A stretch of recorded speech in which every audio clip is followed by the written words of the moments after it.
श्रीकांत जी, बहुत बहुत स्वागत है आपका। बताएं सर, कौन सा स्टॉक है जो आपको पसंद है वेल्थ क्रिएशन के लिहाज से? Anil ji, good afternoon. Deepanshu, good afternoon. तो देखिए, मुझे लग रहा है कि वेल्थ क्रिएशन के लिए इस बार देखा जाए तो ऐसे कई सारे स्टॉक है कि जिन्होंने अपने इंपॉर्टेंट लेवल्स को क्रॉस किया है। और यहाँ से अगर मिड कैप या स्मॉल कैप के इंडेक्स को भी देखें तो मुझे लगता है कि आफ्टर करेक्शन वापस इनमें जब रैली रिज्यूम होगी तो उतना ही शानदार परफॉर्मेंस हमें वापस देखने मिलेगा। बट नो डाउट थोड़ा सा है करेक्शन फेज, लेकिन यही अपॉर्चुनिटी भी है फॉर इन्वेस्टर्स टू इन्वेस्ट। हमें लगता है कि भारत हेवी इलेक्ट्रिकल्स बीएचईएल ये एक ऐसा स्टॉक है जिसे हम करंट लेवल से खरीद के एक लॉन्ग टर्म व्यू के बेसिस पे इसे होल्ड करके रख सकते हैं। एक वेल्थ क्रिएशन पिक हो सकता है।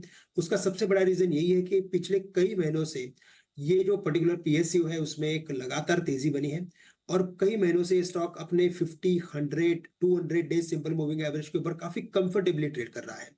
और जब भी इसमें एक स्विंग हाई का ब्रेकआउट आता है तो इसमें वॉल्यूम्स बढ़ जाते हैं, जो एक क्लियरली इंडिकेट करता है कि ऑन एवरी राइज इसमें कुछ ना कुछ डेवलपमेंट्स हैं और इसी वजह से इसमें एक वॉल्यूम इंटरेस्ट आ रहा है, एक फ्रेश बाइंग इंटरेस्ट भी बन रहा है।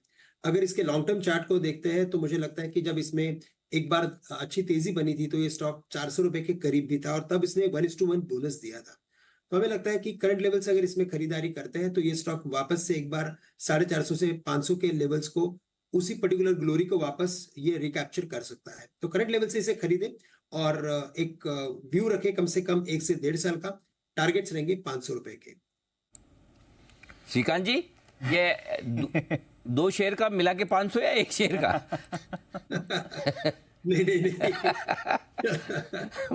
बिल्कुल 500 पूरा डबल? 500 कराएंगे, एक ही शेयर का 500 कराएंगे। वेरी नाइस, गजब, क्या बात है। तो भेल पे मेरे से भी कोई बुलिश आदमी मिला है आज मुझे पहली बार, है ना?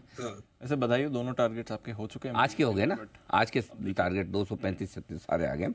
तो वैसे हमारा भी टारगेट 300 से 350 रुपए का भेल पे है ही, और आपके 500 रुपए के लॉन्ग टर्म टारगेट है। और इसी को वेल्थ क्रिएशन पिक कहते हैं एक्चुअली, क्योंकि आपको निवेश के लिए आज से खरीदनी है भेल, नहीं खरीदनी है भेल नहीं, वो खरीदने वाली भेल तो वो वाली हो जाती है, खाने वाली।